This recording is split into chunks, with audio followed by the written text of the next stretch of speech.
hace algunas semanas titulé la mesa de periodistas debate sobre la esencia del peronismo, ¿no? Por supuesto, el público laico que tenemos me cuestionó fuertemente. Y yo me reí, como toda respuesta me reí, señalando, ojo al piojo, que matrices hay, sobre todo las matrices en movimiento, ¿no? Y me alcanza Rubén Dri su último libro, y lo leo con gran placer, puesto que se le anima al tema tabú, podríamos así decir, que puede remitir a la inmovilidad, y él lo pone en dinámica, en fundamento. Rubén Dri. Se llama La doctrina de la esencia. De la esencia. Las contradicciones en el camino de la construcción del sujeto y del Estado. ¿Por qué hablas de esencia, Rubén? Pues esa es una terminología. ¿Qué tomas de Hegel para referirte a...? Sí, es que esa es una terminología que utiliza Hegel. Solamente, porque Hegel no deja de lado ninguna de las categorías que se fueron formulando en la construcción filosófica, fundamentalmente de Occidente, ¿no? Aunque también toma a veces también algo de Oriente, ¿no? Pero a todas las categorías las pone en movimiento. Es decir, ¿por qué? Porque él parte de este supuesto. Toda la filosofía anterior a él se construyó en base a la conciencia que tiene frente a sí el objeto. Y entonces esa filosofía necesariamente es una filosofía que termina en el inmovilismo, porque el objeto es inmóvil, ¿no? Y la realidad, dice él, no es la de los objetos, la realidad es la de los sujetos. Que van cambiando. Que van cambiando. Los sujetos somos nosotros, ¿no? Y por eso Aristóteles crea la categoría de sustancia. La categoría de sustancia es lo que está debajo, lo que sostiene a una realidad, a esa realidad que es un objeto. Hegel dice, bueno, esa categoría, de hecho, en realidad es el primer momento del movimiento del sujeto. ¿Por qué? Porque la sustancia deviene sujeto. Ahora, en ese primer momento, es un momento que lo podemos considerar, aunque no es inmóvil, lo podemos considerar como inmóvil en la medida en que todavía no está hecho, sino que comienza a hacerse. Se pone. Sí, bueno, claro, y al ponerse, se pone en movimiento, ¿no? Se pone en movimiento y la sustancia deviene sujeto, ¿no? Y por lo tanto, la realidad fundamental del sujeto pero naturalmente no es el sujeto meramente individual, sino que es el intersujeto, la intersubjetividad. Esa es la realidad. Y la intersubjetividad a su vez es relacional, fundamentalmente es relaciones. Nosotros estamos acostumbrados a pensar que los objetos tienen relaciones. Hegel dice no. Las relaciones son constitutivas, que es lo que dice Marx en una de las tesis sobre Feuerbach, que la esencia del ser humano es el conjunto, o mejor dicho, es el ensamble de relaciones sociales. No dice que el hombre tiene relaciones, sino que es el ensamble de relaciones. ¿Por qué junto a ese concepto vos insertás el de fundamento? ¿Por qué con la esencia aparece el fundamento a la hora de poner al sujeto? Claro, porque el fundamento es autofundamento, ¿no? Porque nosotros siempre buscamos el qué de las cosas, el por qué, y buscamos el fundamento, como si el fundamento fuese una cosa que está. Como una casa, pensamos nosotros los cimientos, y sobre los cimientos se va construyendo la casa, ¿no? Hegel dice, bueno, lo que pasa es que como la realidad es subjetual, ¿no es cierto? Ese fundamento es autofundamento.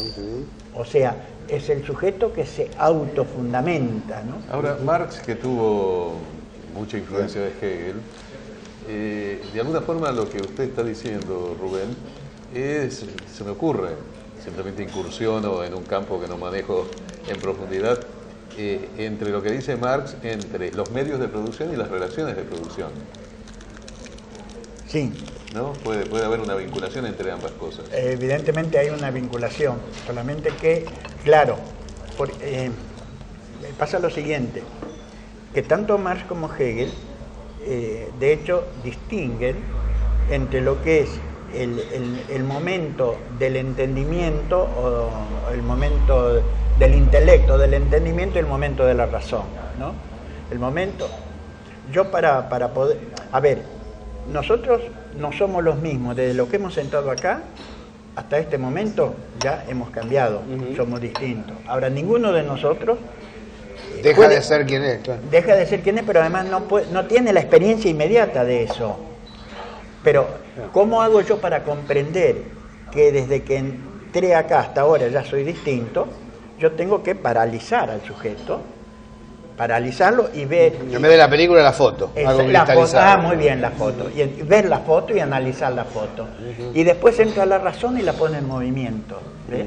Entonces, medios de producción y relaciones de producción constituyen una totalidad en movimiento. Ya que citó a Hegel y teniendo en cuenta que la idea de Fukuyama, que es perfectamente entendible, que es el fin de la historia y que viene de Hegel, en Fukuyama lo entiendo perfectamente, cayó el muro de Berlín, triunfó el capitalismo, esto es el fin de la historia, hay capitalismo por los siglos de los siglos. Hegel, ¿a qué se refería cuando hablaba del fin de la historia? No, Hegel no habla del fin de la No historia. habla del fin, porque siempre se lo cita como antecedente. Sí, pero eso es un error garrafal. Ah, ¿sí? Es un error garrafal. Ese es un error de Koyev y de Koyev lo tomó Fukuyama. A ver, si la realidad es dialéctica, quiere decir que la realidad está en movimiento. Si en un momento se para, quiere decir que nunca fue dialéctica. Quiere decir que lo dialéctico era un mero accidente, no era la realidad. Si vos sostenés que la realidad es dialéctica, no podés poner que se para. No se para nada. Es decir, siempre es una película, nunca una foto. Siempre es una película, siempre está en movimiento. Sí, además vos me hiciste saber que es el filósofo de la continuidad y la superación. De la contradicción, la continuidad y la superación. Claro. No pensó nunca en un cierre, en un final. Nunca en un final. Entonces, Hugo, qué importante que es esto yo lo trabajo con los alumnos de periodismo, para el que cubre la realidad. Es decir, entender filosóficamente los sucesos como los narra, los conceptos históricos como los narra Rubén, aproximárselo a los amigos para que vean la historia de los procesos políticos presentes que narramos, los distintos elementos, la continuidad de los mismos, las contradicciones internas. Yo creo que el periodismo necesita, a nivel formativo, este tipo de planteos para poder cubrir mejor la realidad. Ya de por sí la palabra cubrir merecería todo un debate, ¿no?, profesional que no hemos tenido en el momento adecuado, pero creo que a veces falta eso. Se deshistoriza el presente, no viene de ningún lado, y no se toman en cuenta el conjunto de las influencias. Creo que vale la pena tomar en cuenta eso. Claro, eso para la historia, para la sociedad y también para el sujeto individual, ¿no? Es decir, nosotros somos sujetos que nos vamos construyendo, nos vamos poniendo precisamente continuamente. Fíjate qué cosa. Yo soy en la medida. A ver, yo no soy sujeto, sino que yo devengo sujeto. Claro. Yo me hago sujeto. Por eso yo cuando explico esto siempre le digo, cuando ustedes le preguntan, che, ¿vos sos o te haces? Responde diciendo, me hago así. Pero porque, a ver, se hace sujeto. ¿Cómo claro, es eso? Porque el sujeto es una autoconstrucción, yo me autoconstruyo, ¿no? Las cosas que son estáticas. Entonces, el sujeto deviene continuamente, y en este devenir continuamente se autoconstruye, ¿no? Continuamente se pone. Nosotros ahora nos estamos poniendo, estamos decidiendo. Vos continuamente decidís, continuamente haces esto, haces aquello, lo decidís, ¿viste, no? Ese es la autoconstrucción del sujeto, ¿no? Recién hablábamos de Brasil y también charlábamos de la actualidad argentina. ¿Qué pasa, Rubén, en el movimiento dialéctico cuando aparentemente hay retroceso? Es decir, habíamos llegado a una situación determinada y se presuponía que podía haber niveles contradictorios y nuevos saltos hacia adelante. ¿Qué pasa cuando la historia de algún modo da un paso para atrás? ¿Cómo se interpreta eso? Hay dialécticas trabadas. Hay dialécticas trabadas, precisamente hay momentos en que los dos momentos contradictorios, el universal y el particular, no logran dialectizarse, ¿viste, no? Y entonces la dialéctica se traba. que es el caso, en la subjetividad es el caso de la conciencia desgraciada. ¿En qué consiste la conciencia desgraciada? En que precisamente el momento del universal, o sea, del sujeto, y el momento particular de la construcción queda trabado, ¿no? Queda trabado, y entonces en esa trabazón que no logra unirse, se recurre a una ayuda. Por ejemplo, se puede recurrir al cura, la confesión, o se puede recurrir al psicólogo. El psicólogo ¿qué tiene que arreglar?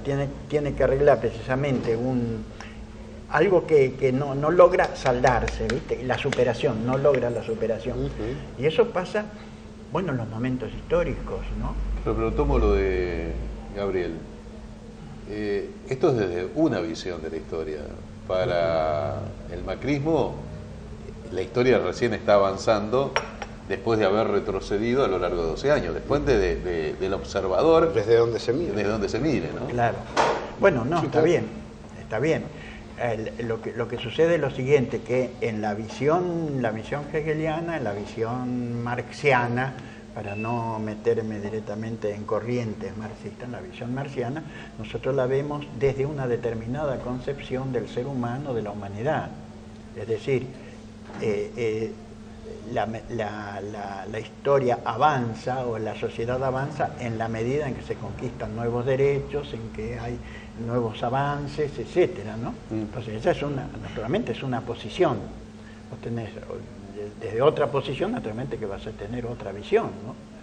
No estamos hablando de lo objetivo como si lo objetivo existiese independientemente de las visiones que tenemos desde la subjetividad, ¿no? ¿Pero por qué se dio, un salto cualitativo progresivo, por así decirlo, en lo religioso? Es mi interpretación, porque hay quien dice que no, ¿no? Claro. Pero digo, en realidad, cristianos, hasta no hace mucho, puestos en la picota a full, no por la responsabilidad del pueblo, sino por determinadas situaciones que hemos vivido. Musulmanes, banderas del atraso, ¿no? Durante mucho tiempo. Hoy, primero, tienen una imagen pública muy favorable para los pueblos, ¿no? Son elementos de lucha, de combate. ¿Qué pasó ahí que la religiosidad dio un salto? Todos pensábamos que el agnosticismo iba a barrer se pensó que el agnosticismo podía barrer con la religiosidad y decir, bueno, vamos hacia sociedades laicas.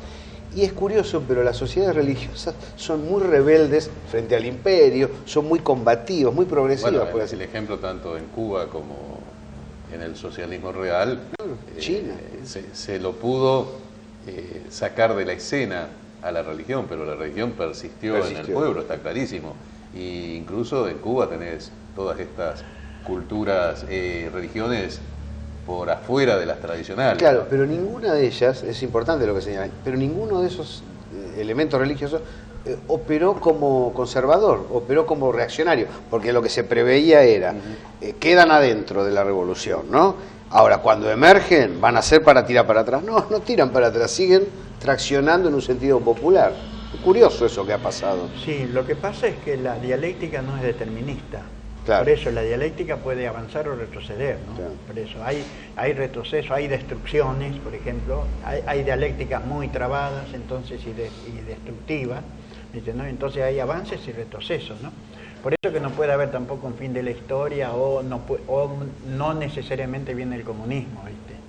Puede venir el comunismo. Claro, porque también se planteó el comunismo como fin de la historia. Como fin de la historia, se planteó eso. En la Unión Soviética. Ahora, claro. Lo que vos decís, no sé, en el caso de Polonia, el Papa anterior, no el anterior, el anterior. Juan Pablo. Sin embargo, la sociedad polaca se ha construido fundamentalmente hacia la derecha muy fuerte. Pero por eso te digo, pero después de esa experiencia, que todos pensamos que ese iba a ser el rol que podía jugar la religión, aparecen los otros movimientos.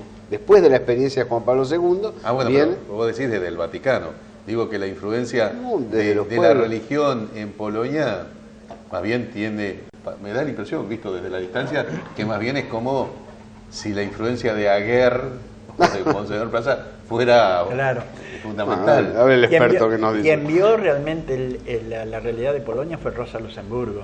A ver. Rosa Luxemburgo se dio cuenta perfectamente que si querían hacer una revolución comunista, socialista en Polonia, tenían que meterse con la religión y tenían que precisamente trabajar la religión y mostrar cómo el cristianismo y el comunismo, digamos, tenían la misma finalidad y cómo el cristianismo nació como comunismo.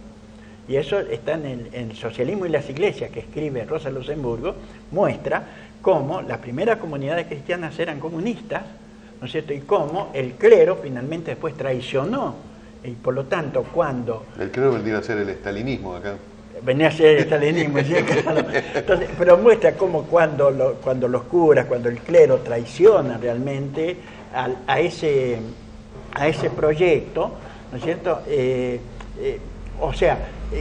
Que la religión se transforma en opresora en ese momento, y que cuando ellos, por lo tanto, predican, digamos así, el comunismo en Polonia, no están en contra de la religión, sino que están recuperando precisamente el proyecto liberador del cristianismo.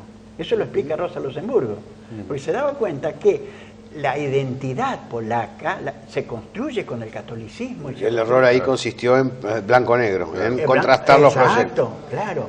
Entonces, trabajar, o sea, al polaco hay que explicarle que su identidad no la va a perder en la medida, ¿no es cierto?, en que critique esa construcción religiosa y recupere las raíces liberadoras de esa religión, ¿no? Digamos. Eso está en Rosa Luxemburgo, pero además, bueno... Claro, lástima que murió, ¿no es cierto? ¿no? Sí, Ahí.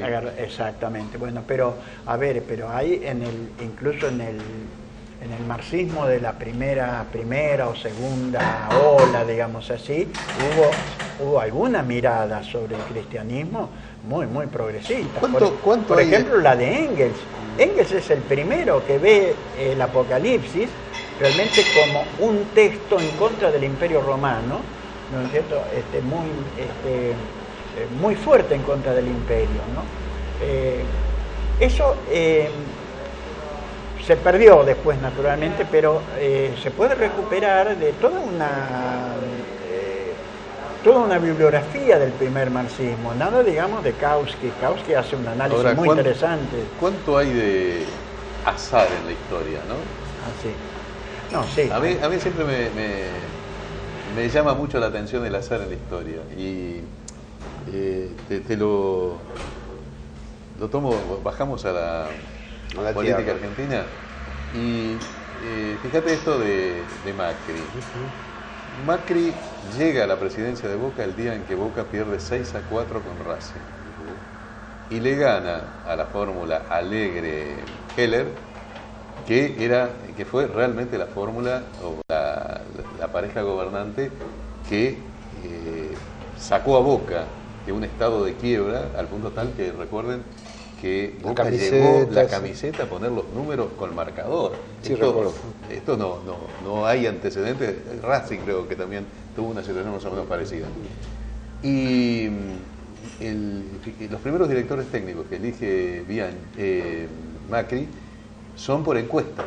Primero viene Bilardo, que hace un desaguisado fenomenal. Lo sacamos nosotros con un 6-0 brillante. Después viene Beira, que hace forma el equipo, que después aprovecha Bianchi, y pierde el campeonato por un punto con River.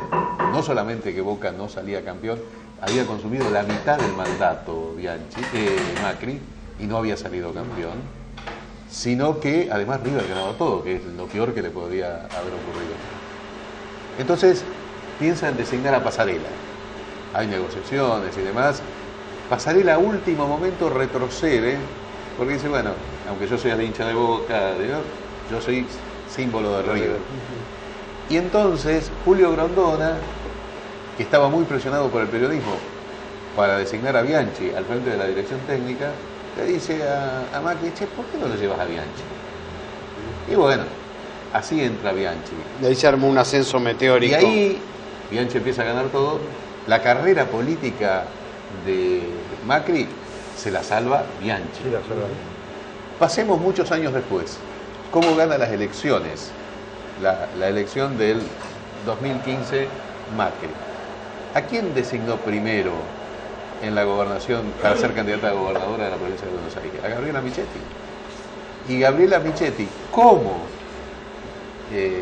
pasarela, le dice no, a mí, a la provincia de Buenos Aires, no me lleven.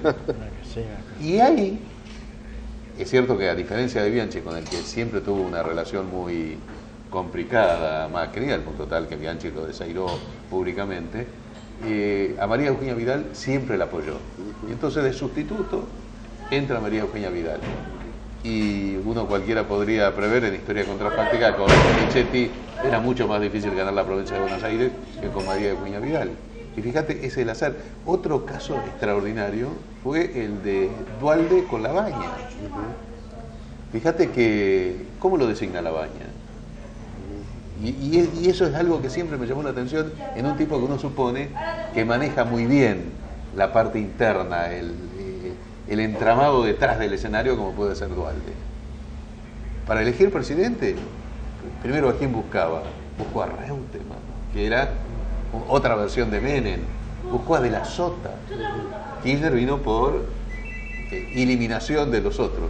Y con el ministro de Economía, que es el que realmente le salva la situación económica, Labaña llega antes que Guillermo Calvo, que era el otro candidato. Y va a Ezeiza y ya hay a Ezeiza Olivos y ahí lo designan.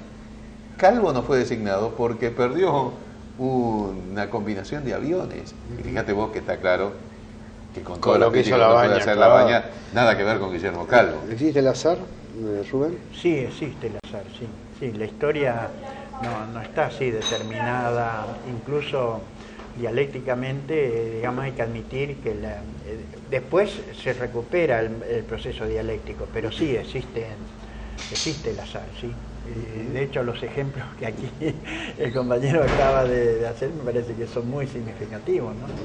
Y estoy absolutamente de acuerdo con eso, ¿no? No, y ahora no cabe pensar, tratando de retomar la racionalidad y considerando el azar como una posibilidad, que de todos modos esos lugares hubieran sido ocupados por otras personas de la misma orientación, dado el volumen histórico que los llevó a esa situación. Bueno, yo fíjate, te preguntaría, pero siempre es contrafáctico, todo lo que vamos a hacer es hipotético, claro. Pero ¿te parece que la Revolución Cubana, como la conocimos, no hubiera existido si en ese desembarco del Granma, ¿no? Que se salvaron 14, podían haber muerto los 14, ¿cuál, ¿no? O algunos de los más importantes. Bueno, claro, sí. ¿Por qué no pudo haber muerto en ese desembarco el Che, Fidel y Raúl? Es la probabilidad estadística en última instancia es que salvó a 14. ¿no? Claro, porque si no podríamos predecir muy bien siempre qué es lo que va a pasar después si no existiese eso, ¿no? ¿Dios incide sobre la cotidianeidad? ¿Tiene algún tipo de presencia si uno lo invoca, lo llama? ¿Cuál es tu visión de eso? No, el tema de Dios es un tema muy complejo. Cuando hablamos de Dios parece que estamos hablando de un ente, ¿no es cierto? Que de una persona, arriba, de claro. una persona que está dirigiendo, ¿no? Yo creo que quien, a mi modo de ver, clarifica mejor para mi manera de ver el mundo y la realidad es Hegel, ¿no? Hegel dice, bueno, ¿quién es Dios? Dios es la comunidad, dice. Y en realidad tuvo que morir Jesús, o sea, tuvo que morir para renacer en la comunidad, ¿no? Es decir, el sentido divino, lo divino, ¿no es cierto? No está en una persona así, sino que está en la intersubjetividad, está en las relaciones humanas. Esas relaciones son que se trascienden, que son el sentido divino es el sentido trascendente, ¿no? Entonces no es que, por lo tanto, hay algo desde arriba que influya, sino que la trascende. Aquí es fundamental el tema de la encarnación, ¿no? O sea, Dios se encarna en el hombre. Eso el Evangelio lo presenta como un hecho fáctico. Hegel dice, no se trata de un hecho fáctico, sino se trata de que la divinidad está en el ser humano, ¿no? O sea, está encarnada, ¿no? Ahora, eso está también en el Evangelio, ahí donde Jesús dice, donde dos o más estén reunidos en mi nombre, ahí estoy yo. O sea, ¿dónde está? está acá, Entre la está gente. entre nosotros. Voy a decir algo más, no se me enojen por eso. Esta es mi iglesia en este momento. Son ustedes, mi relación con ustedes, esta es mi iglesia. ¿Viste? No sé. A mí no me importa si vos pensás, no sé qué es lo que pensás. No nos yo soy molesta agnóstico, para- pero no nos molesta no para me animo, nada. no me animo Entiendo. a ser ateo porque El concepto además viene de asamblea, ¿no? El Viene de concepto- asamblea, claro, la asamblea, la La iglesia, reunión. la reunión, la iglesia. Claro, Rubén, pero desde el pensamiento más elemental y prosaico, si yo le dijera, Dios es meramente el desconocimiento que el hombre tiene acerca, por ejemplo, de la muerte y el temor de la muerte. Es una creación que nos... Bueno, la idea es muy reconfortante para un creyente que hay vida después de la muerte, es fantástico eso. De alguna forma, esta idea de que después vamos a estar mejor, es una idea que recoge el neoliberalismo. El neoliberalismo dice de alguna forma más o menos lo mismo en términos económicos, te dice, bueno, hay que sacrificarse. Los frutos de este sacrificio llegarán en algún momento. En una de esas vos no lo ves, pero lo van a ver, alguien lo va a ver a esto, ¿no? Claro, pero en esta concepción no está eso, ¿no? No, En esta concepción es, Sí. o sea, la trascendencia, nosotros somos más que esto que vemos, ¿viste? ¿No? Ahí está la dignidad del ser humano, ¿no? El ser humano es, o sea, Dios es el hombre. Hegel dice también Dios es el hombre, ¿no? Dios es el ser humano, el ser humano es Dios, ¿viste? ¿No? ¿Por qué? Porque Dios representa bueno, ¿cómo expresarlo? Esa trascendencia, ¿no? Nos trascendemos, pero nos trascendemos en nuestras interrelaciones, ¿no? Independientemente de lo que suceda después, porque en esta concepción no es que estoy hablando después. No hay de una lo que negación viene, ¿no? necesariamente, claro. Claro. Entonces, Pero usted personalmente, como persona creyente, ¿cree que hay algo después que a uno lo entierran debajo de 2 metros de tierra? la verdad que, mirá, te voy a responder de esta manera, la verdad que no sé, la verdad que no. Pero que, Nadie lo sabe porque Claro. nadie pudo venir desde Claro, allá, sí, nadie eso está pudo claro. venir desde allá, ¿no? Entonces, si hay algo, vamos a estar contentos, es decir, si hay algo vamos a ver lo que hacemos allá, pero seguro que si en ese algo, por ejemplo, allá me voy a encontrar con Macri, voy a estar peleado con Macri, evidentemente, ¿no es cierto? Y si Dios está con Macri, vamos a estar peleados con Dios, ¿viste? ¿No? Entonces, no se trata de eso, se trata de, precisamente, el reino de Dios, ¿no es cierto?, por el que trabajaba Jesús, etcétera, era esta nueva sociedad, yo te diría, es la Argentina que nosotros queremos. Ese es el reino de Dios. Rubén, gracias. Y felicitaciones por el nuevo libro. No, bueno, muchas gracias, bueno, y vamos a hacer la presentación mañana. ¿con quién Gracias. hace la presentación? ¿Y dónde? La vamos a hacer en Facultad de Ciencias Sociales, en Santiago del Estero 1029, el aula 301 del pabellón Humberto Primo. Son algunos compañeros, va a estar Rafael Villegas, va a estar aquí el compañero Gabriel, sí, va a estar Silvia Siblat, ¿no? Y va a estar Sergio Friedemann, también un joven sociólogo, también compañero mío.